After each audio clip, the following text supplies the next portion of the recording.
Signore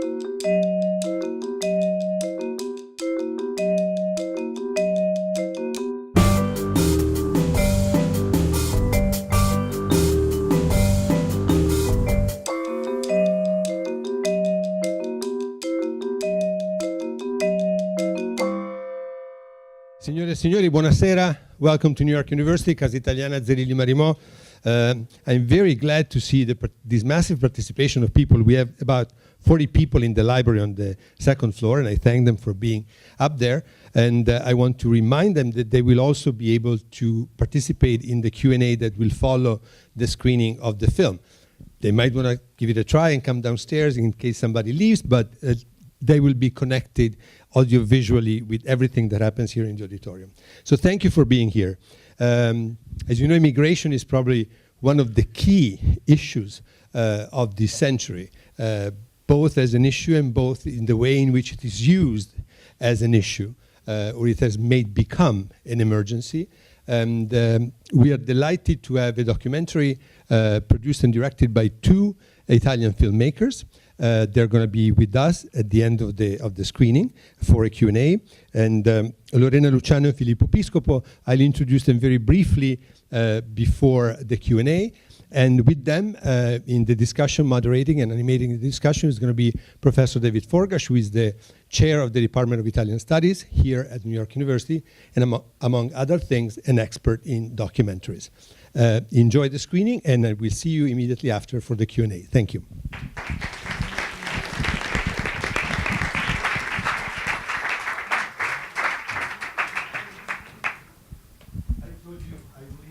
Very briefly, and then I will leave the microphone to my colleague David Forgacs that will animate and moderate the conversation.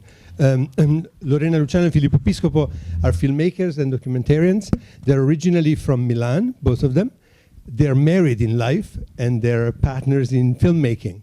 I met them last year when we presented. Was it your first film? Feature-length film, a Nobel Prize for two, dedicated to Dario Fo and Franca Rame. That's when we met, and that's when they told me that they were working on this very ambitious project, this documentary that, as you might know, has been aired on HBO on June 18th. That is the International Award of Refugees, to an astounding number of viewers.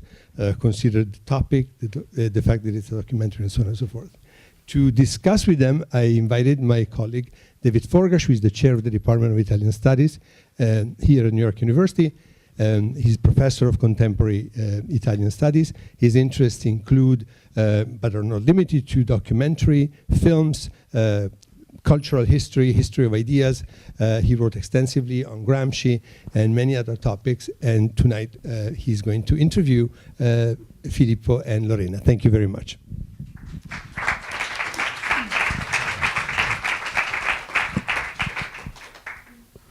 Thank you for that wonderful film. It should be working. No? Okay. Thank you for the film. It's the third time I've seen it, and it sort of gets more powerful each time you see it. So it really is extraordinary. As a way into this discussion, I'd like to ask you a few questions, and I think we should open up to questions from the audience. I'm interested to know about the sort of process of researching and making this film. You've got two stories, one which starts in Lampedusa in October 2013 and then follows Aregai, presumably up to sometime in early 2014, and then a kind of second story which starts in Izmir with the family, Orfali family, and follows them to Germany. And obviously on the way you actually travel with these people. You're there pretty much in every stage of the journey. I don't think you're on the boat going from Turkey to Lesbos, but pretty much every other stage of that journey you're with them, you're filming them, you've got the trust of these people. And that's pretty remarkable. I can't really think of any other film about migration that does that, that tells these two micro stories and has this kind of close-up work with the families and with the individuals. Aregai meets his aunt, and then he meets his cousin, and so on. So could you say a little bit about that process of making the film? Were these sort of two separate stories? How did the idea come of joining them together into one film? So we actually started, the original idea was back in 2011. And we were actually working on another documentary on the border between Mexico and the United States. And of course, the geography is different, but the main topic is the same. And we have lived in the United States for 20 years now. So to see from afar a country, our home country, completely in the middle of this crisis. And it's funny because the original title, the working title of this film has been In the Middle for a long time, because it was in the middle of the Mediterranean, in the middle of this historic global crisis, but it was also for us in the middle of two different cultures and two different countries. So at the very beginning, we really felt that we had to go back, and we went back to Lampedusa. And the very first funders, I remember having this meeting, and we were, we went back, and in a way you follow a lot of what's going on in Europe from the United States before having, funds enough to go actually on location. And we were so adamant, we were very positive that we would go to Lampedusa, and we were thinking to make a film about, what happens after they arrive, because usually we are overwhelmed with images of boats overloaded with human cargoes of hundreds, and they're in the middle of the sea, unfortunately. But then, we were very curious to understand what comes next. But I have to say that the initial idea was what comes next.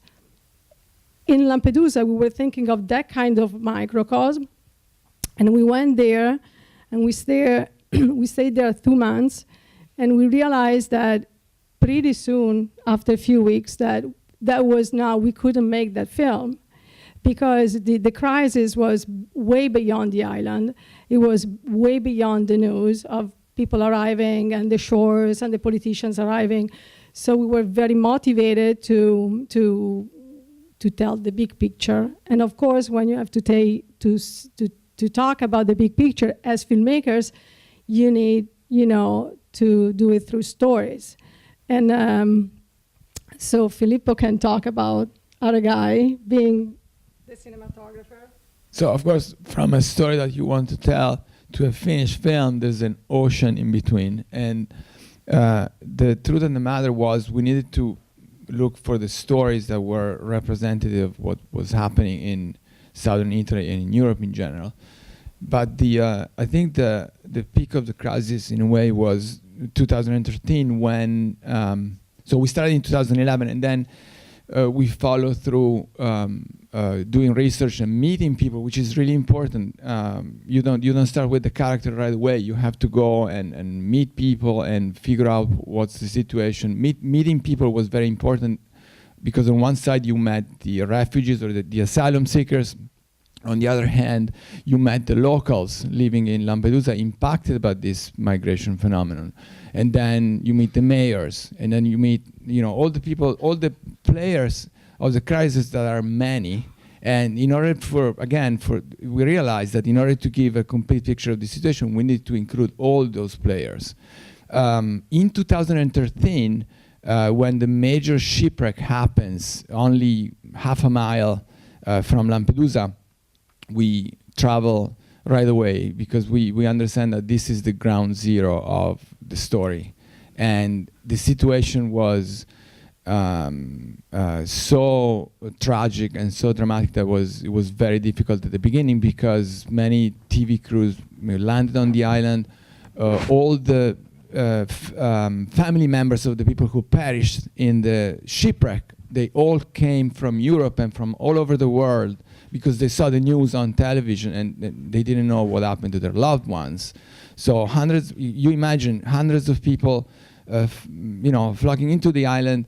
And that particular scene that we used at the beginning of the film, it's one of the pivotal ones, because it was a situation where there was a huge amount of pain, because the families of the big victims realized that the police was actually taking the coffins of the people who died in the shipwreck to send them back to the mainland, but the people weren't informed. So as a documentary filmmaker, you are in a very difficult, very delicate situation there, because you need to record that scene. But at the same time, you have to respect the pain of hundreds of people who lost their loved ones. So what do? And you have to do it, trying to respect people. At the same time, you have to film these situations, and you have to find one of the main characters that are impacted by this tragedy, and that's where we found Aregai. Again, it was difficult because you had to explain that you weren't there just for filming news or a short piece, but you were doing something more extensive, and it took a while to gain his trust, because initially there were many people who were wanting to film, but at the end, it was very interesting how he was very open, and he was very smart, because he understood that being featured in the film, it was a way for him to leave a memory of his cousins and his family who perished in the shipwreck. So he understood that being part of this film and this documentary was a way for him to pay a homage to the family members who died in the shipwreck, and not only them, but also the whole Eritrean community that lost so many people in this tragedy, which is one of the worst in this scenario. And then, of course, it was not only there, but we filmed him there. We filmed not only him, but the general situation on the island that was very difficult to manage, especially for the mayor. And the local population who was, trying to help, but then was also possible of being indicted for helping the refugees, because there's a law in Italy criminalizing whoever gives help, even rescuing the refugees. And one other player that we chose for the film is the fisherman who saves Aregai and another 18 refugees in the water from drowning. From there, of course, there was a trajectory. So we followed his story from the moment that we meet him in Lampedusa all the way through his journey through Italy and Sweden. And we have to say we are so grateful to him, because he took a major risk in being filmed. Don't forget, he was underground. He was traveling underground in Italy. I don't know how many of you are familiar. I don't want to bother you with European law, but basically in Europe, you have to request asylum in the first country you land in. So if you land in Italy, you have to request asylum in Italy, and they fingerprint you. So if you go to another European country and you ask asylum there, you are denied, and you are deported back to the original country where you land in. And he didn't want to stay in Italy because he knew that he had no future there. So being filmed, again, he was taking a big risk, but he agreed to it, and he told us about the whole story. He even burned his fingerprints in order to avoid the authorities from identifying him while he was traveling in Italy if he was arrested. So that was the journey of Aregai. I want to add something. Of course, in order to gain such trust and to establish that kind of mutual trust relationship, you cannot just film.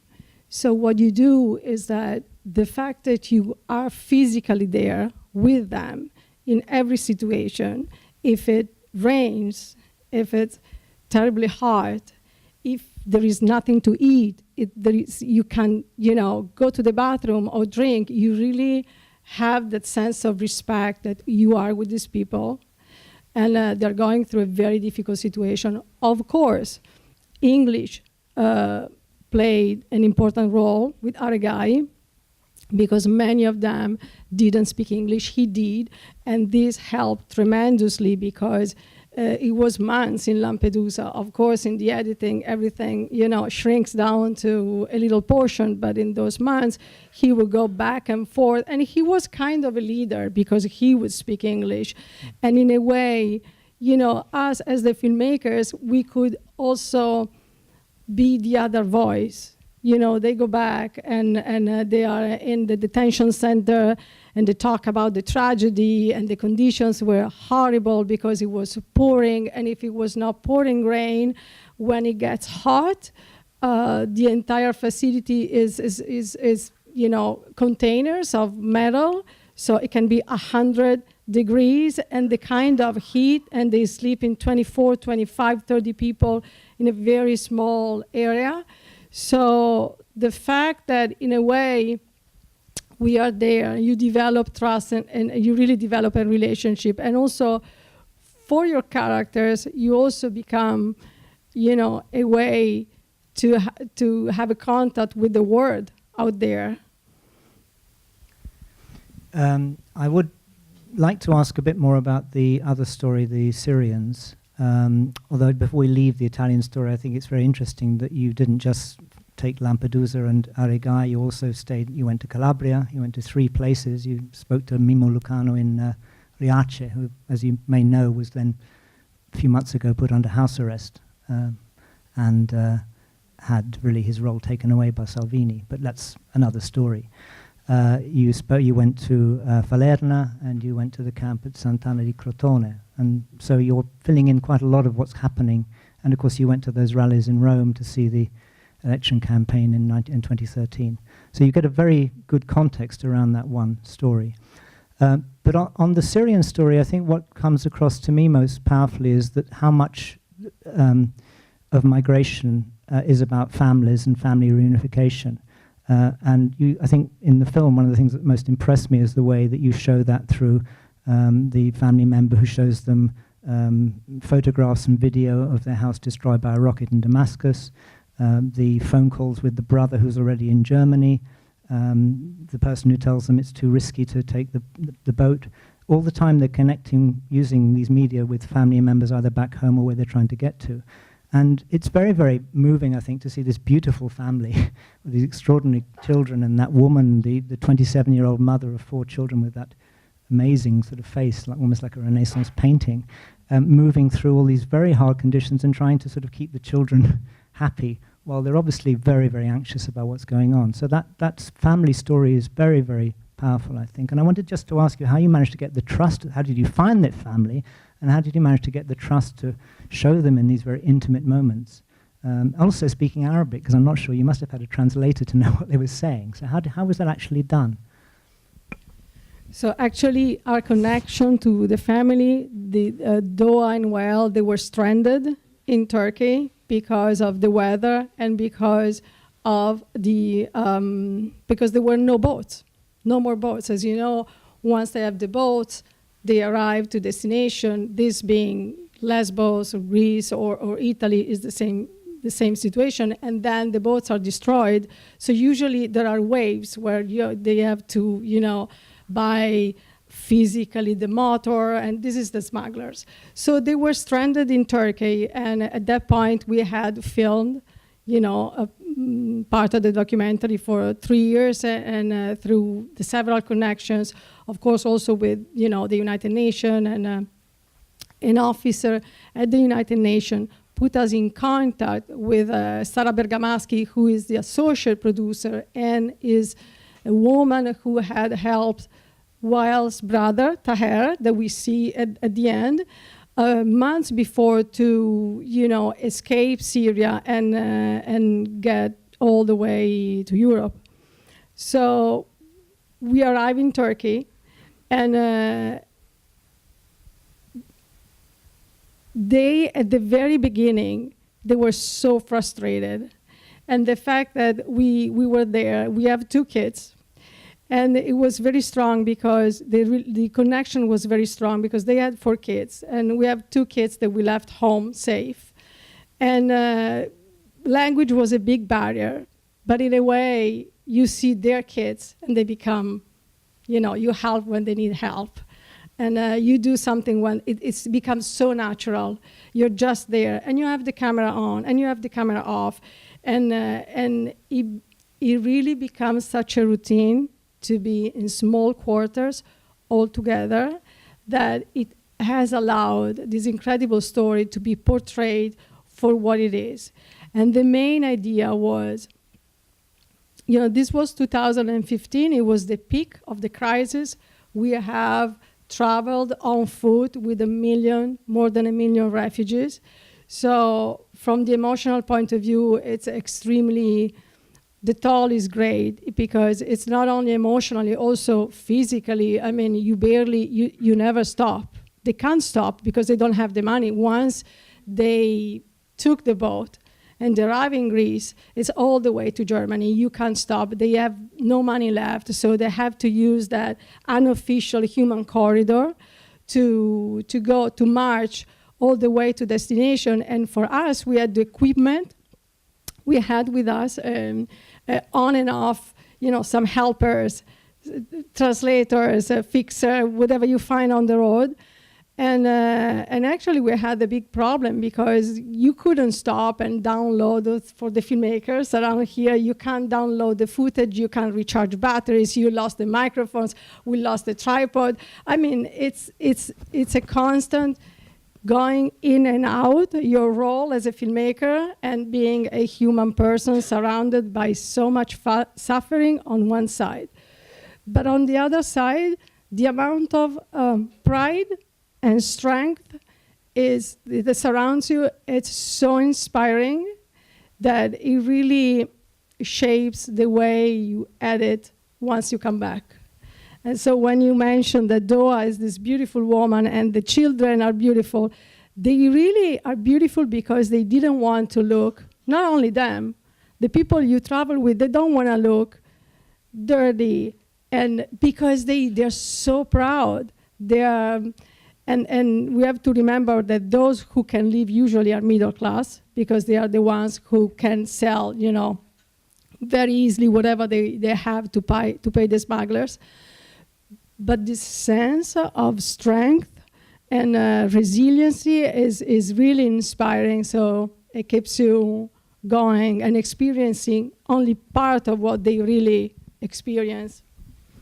And I also wanted to add, in terms of the identification with the family that we were traveling with, we were also curious in figuring out, and me in particular, what goes on in the mind of a father who's living in a country that bombed every day and wants to take his family to safety. It's a very important aspect there. And one of the sentences, especially when he says, we have to look happy here because my sons and and the others, they don't know exactly where we're going. So that was an important aspect and I was curious myself to figure it out because I could have been in a similar situation as a father and trying to get my kids to safety. And again, those people are not are middle class. It was a middle class family, as we could be. So that was this dynamic was important and sparkled this let's say collaboration between all of us. At the same time, traveling embedded with the family like we did with them meant that luckily at a certain point the camera disappeared. So in many of the scenes, they don't even pay attention to to the fact that there's a camera there filming them, and they were also amused by the fact that we were struggling with all sorts of weights and technical difficulties, and the fact that we couldn't physically stop and plug in the battery charger to charge the battery. In some situations, I was inside one of the camps, which is something very difficult to achieve, and I had 2% of my battery left. So I had to make a decision and say, okay, I need that scene and I have to film it, and then I need to wait before filming the next one because I have 1% now left. So that was challenging, but luckily at the end we were able to get out of the camp with them and then there were also other challenges, because in this humanitarian corridor that was established in the Balkan area, they established temporary crossings that were not the legal ones. So they could cross, and we couldn't. If we did, we got arrested. So we had to get up to the crossing point, filming them while they were crossing, and then walk oftentimes to the official border and cross it and get back in touch with them. And in this situation, you imagine the emigrant, the people of Centrego traveling with the big bags and there. But the immigration today, it's a completely different phenomenon. People use social media all the time, so you know that this border has been changed. So you don't go through Croatia anymore. You have to go through Hungary, and you know everything and that's what saved us, because we gave them a satellite cell phone. So once they were on the other side of the border, they would they would send us the location where they were, and we were able to connect back with them again. Without social media, we would have lost them. We met many filmmakers actually who were terrified, were desperate, because they lost the family after the first crossing. Said, we won't find them anymore. Where are they? So that was a series of factors that you had to, and you cannot foresee anything. You have to play it by ear at every inch. User gut. I was laughing as he was talking, because there are a couple of scenes where they were so nice, and sometimes they wanted to help us carrying stuff. So there are a couple of scenes where there is the microphone, the kids, carrying the microphone bag, and at a certain point there is this other bag that actually it was full of batteries. So they had pity of us, and they helped us. Just one more question, and then I think we should throw open to the audience. But this film was shown on HBO on June 18th of last year. Can you say something about the impact of that? Did you get what the sort of size of the audience, reviews in the United States, and also has this film been shown in Europe, and will it be shown? So we are very happy, and HBO was very proud, because this is not a typical HBO film. It has several characters, it zigzags in time and space, and it has subtitles, and it's 5 different languages. And the film, in the first 2 months, only in the United States, had almost 2 million viewership. That it was a huge success. And it's been distributed all over the world, from South Africa to China. In Europe it went very well. We won the Best Directing Award at the Taormina Film Festival and another 5-6 different festivals.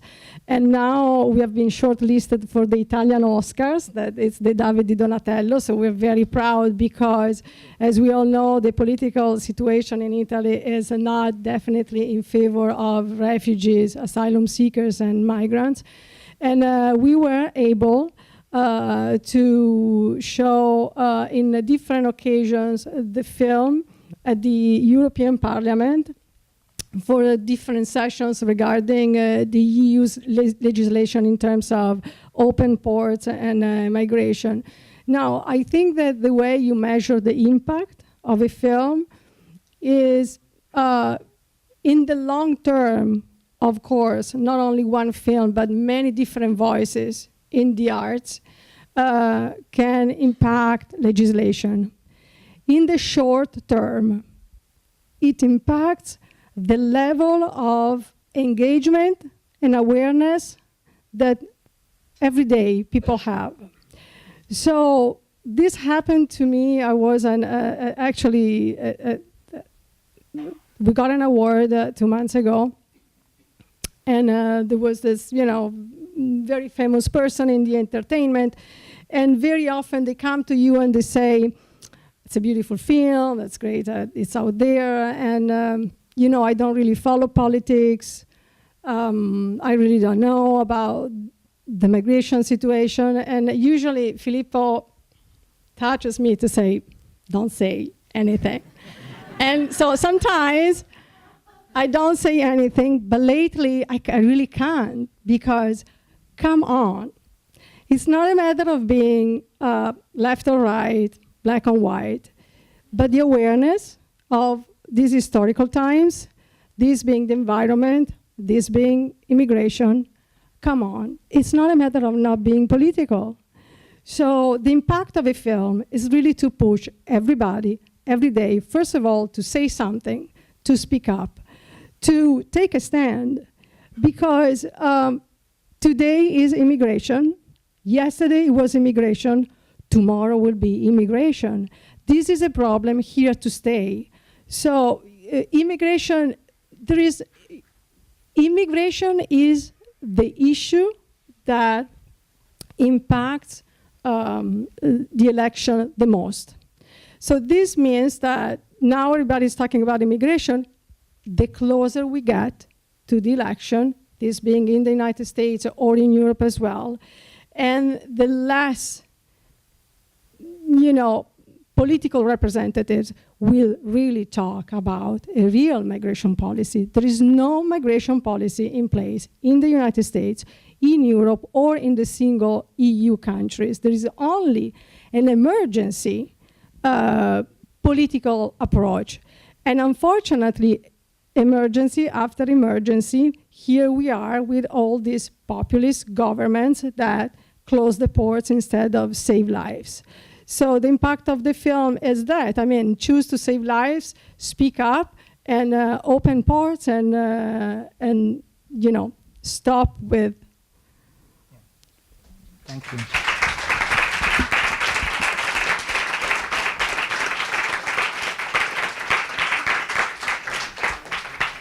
Time for some audience questions. Do we have a third mic? Oh, thank you. Yes. So it would help if you ask your question into the mic so everybody else can hear you.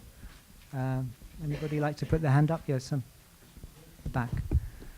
There are so many films about immigration I saw, and do you think that how your film stand out among other similar films about immigration in Europe?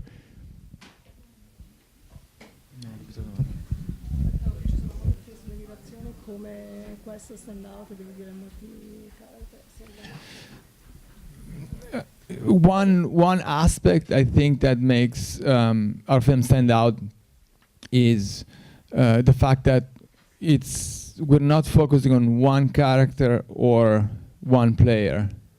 We're aware of several films that have come out before ours and even after, where either you have the focus on the refugees, who are the main players, or on the local populations. One to mention is Fire at Sea by Gianfranco Rosi, for example. What we wanted to do here is actually to photograph, to give a big picture of the crisis with all its players, without omitting anyone. So that's why we, in the same film, and that was the main challenge of the editing as well, is to intercut the two stories, and the many players and the places that we feature in the film. So it's not something black and white. So you have the good guy on one side and the bad guy on the other side. It's something in between with a lot of shades of gray that we wanted to give the audience. And then we didn't want to impose anything. We wanted the audience to really reflect and think about the story, first of all. Other questions? Yeah, at the back there.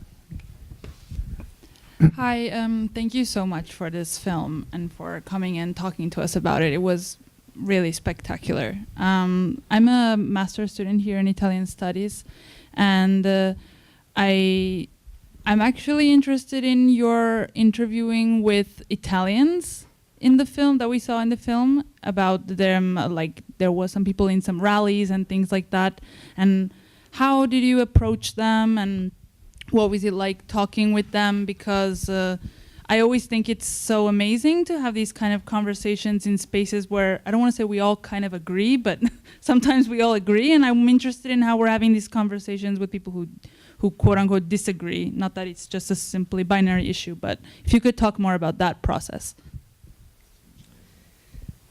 So interviews are, I think, that what are referring to is two different types of interviews. If you have, for example, the rallies, and that is on the spot, usually you really ask why they're there, and if you can engage more, you tell them what what you're doing.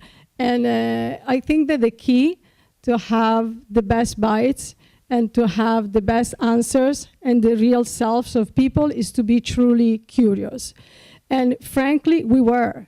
Because when you are in the middle of that kind of chaos, you fully understand that, of course, you do, you're there because you believe in, in human rights, but also you see the kind of toll, the level of pressure that the hosting communities have to carry by themselves.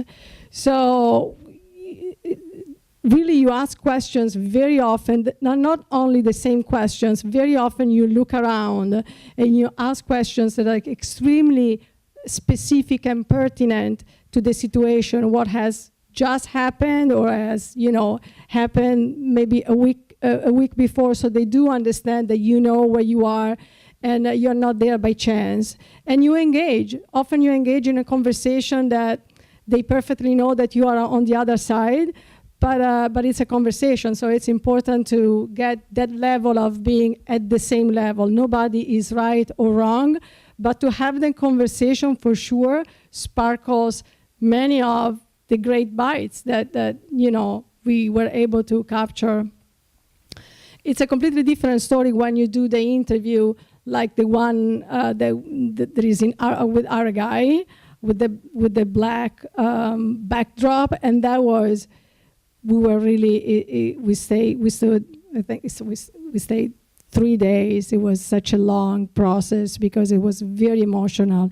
And out of, I think, 40 hours of interview with him, yeah, it's in the editing process was very difficult to cut things down because you have to make choices and you really want to include a lot, but less is more. So the ability, the skill to understand that sometimes one word said with a specific tone of his voice, it's like, it's like a concert when you have the conductor and at a certain point you give the violin their space and then you tell the winds to go down a little bit, and it's the same process that you have basically in the editing room with the interviews. Front.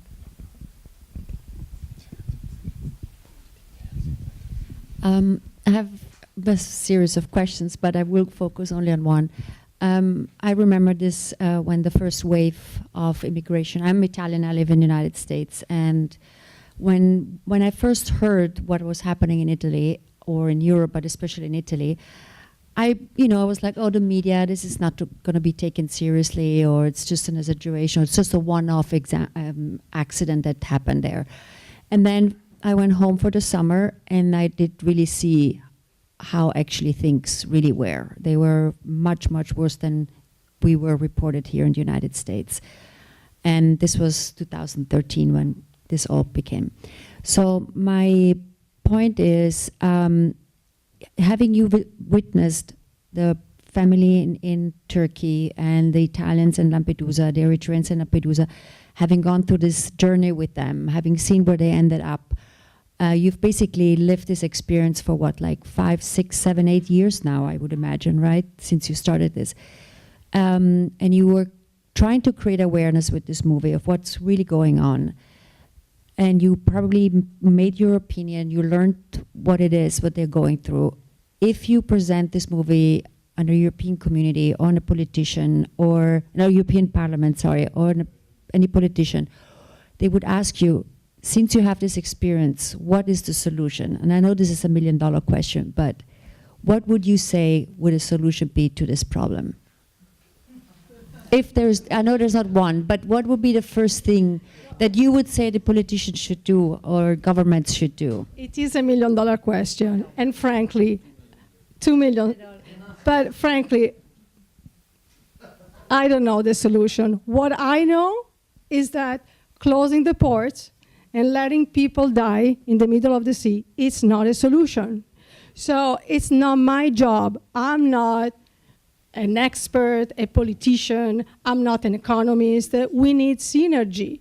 Of course, there is not one government or one prime minister, or you can't solve the problem this way. So, to me, the solution is to create synergies at different levels. Of course, at the the European Parliament, but also in terms of single nations, and I'm including the United States, where the synergy of different entities can really figure out how to tackle the numbers. The numbers of the arrivals are not as we are, the way they're perceived is like a tsunami of migrants. The numbers, the real numbers do not correspond to that kind of emphasis that, the news or political parties often portray.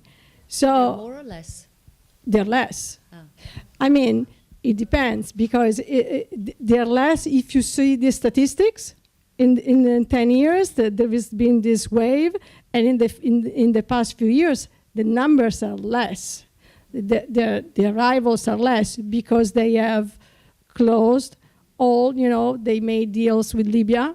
They have closed all the Balkan route. So people physically are forbidden to enter Europe. And we have to remember that the highest number of refugees, even when in Europe we're at the peak, the highest number usually are in the neighboring countries of other countries that are affected by war. So if you see Egypt and Lebanon and Jordan, they are receiving way more refugees than, it's only a fraction that comes all the way to Europe. Basically, it's only 15% of the migration reaches Europe. The remaining 85% stays in neighbor countries, but nobody says that, unfortunately.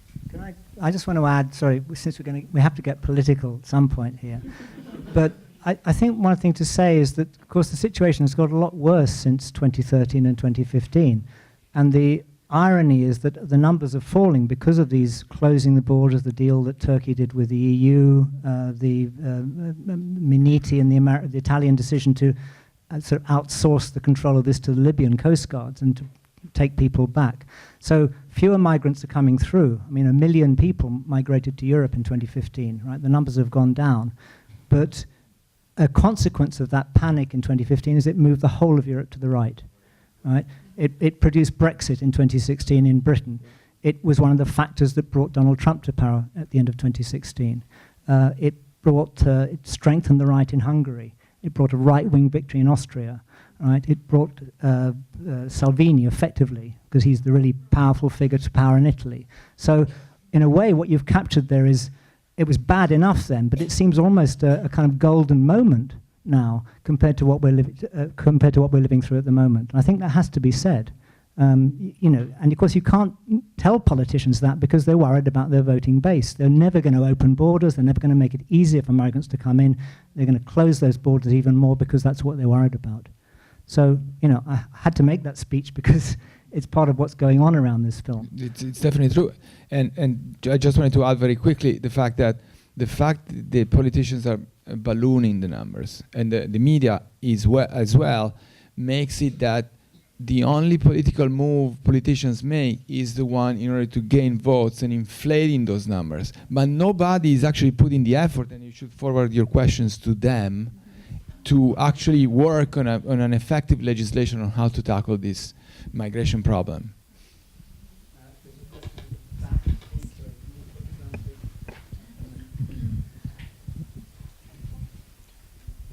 Thank you for your very powerful work in putting forth this issue.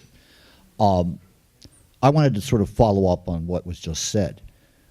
There's no discussion about the effect of the 2008 recession, which further weakened the ability of European countries to deal with this in general. We all know that particularly in the south of Europe and in the north of Europe, but the south especially, social welfare for the population in general was cut, let alone for immigrants coming in.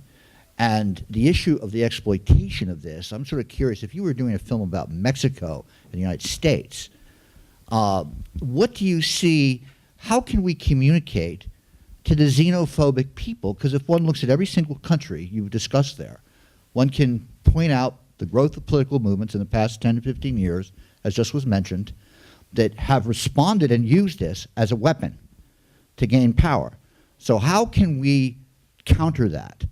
How do you see that? Because I don't see a Ken Burns movie on American immigration, which is filled with examples of this historically, going back to the inception of this country being done by public television. Forget about storytelling, that we need something of that kind of magnitude to really lay it out for Americans at least. What we can say on our side, our job is we work as storytellers on the visual side. So the best recipe for me is to tell stories, stories related to this, of course.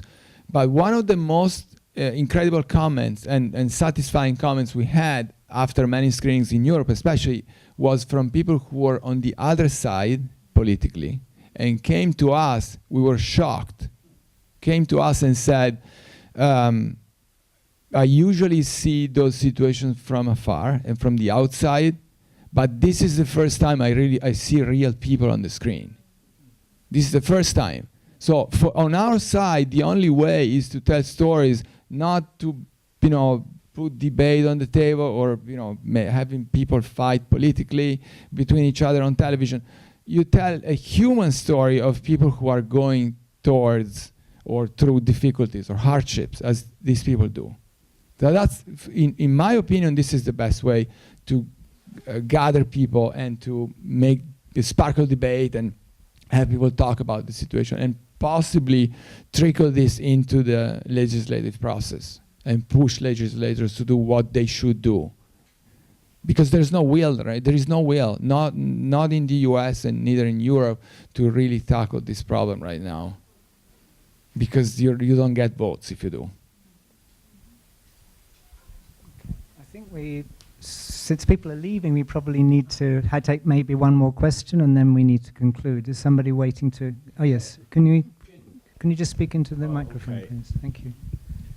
What happened to the mayor of Riace? Because I don't know whether that is a solution or not, but it seemed to me a very plausible idea to use an uninhabited village, basically, that had been affected by immigration to house new immigrants to Riace. Riace in Italy became very famous because of archaeological issues, when they found those two beautiful statues at the bottom of the ocean.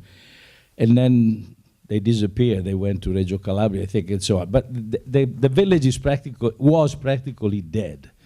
This man had the intelligence of inviting people to reoccupy, and if I understand correctly, these were people who had jobs. They did know how to do things. They were silversmiths, there were potterers, etc., etc. And then I understand that he himself was put into some sort of a crazy situation. He was indicted for doing that. I don't know what happened afterwards, but if you could elaborate on it, if you know something about it, because that seems almost a solution, if it's viral. In other words, if you cannot resolve the problem by attacking it universally.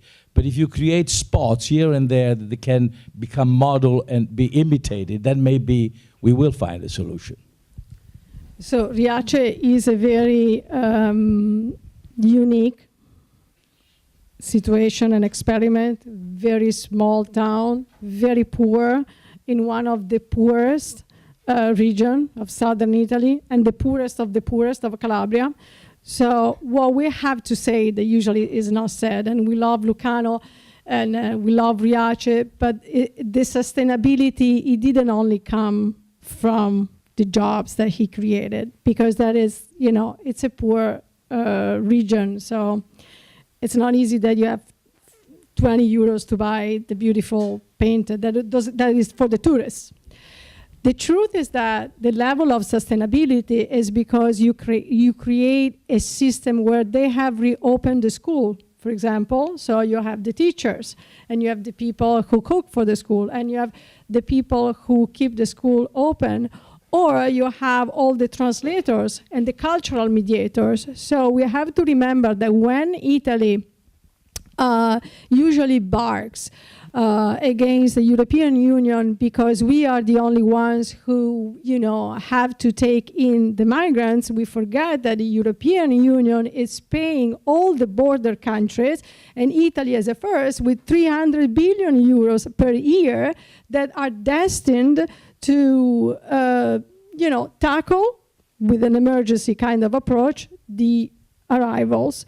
So actually, all that money goes into fueling a lot of economy in the South, especially in the South. And now that, for example, they have withdrawn many of the funds, those who are without jobs are not the illegal immigrants. These are regular people. We know so many institutions that now are on the street, because those are little institutions where, a lot of cultural mediation, or there are, for example, the women that their job is to go and they do to the supermarket and they buy all the groceries. We see the distribution of the food. And then they, for example, they have cars and they're paid to bring these people back and forth to the doctors. And so the real economy is that it becomes a human interaction economy. It's not only, yes, it's the pottery, yes, it's the textile that they had, but that is, frankly, it's not the big portion of it. But the vision that he had was that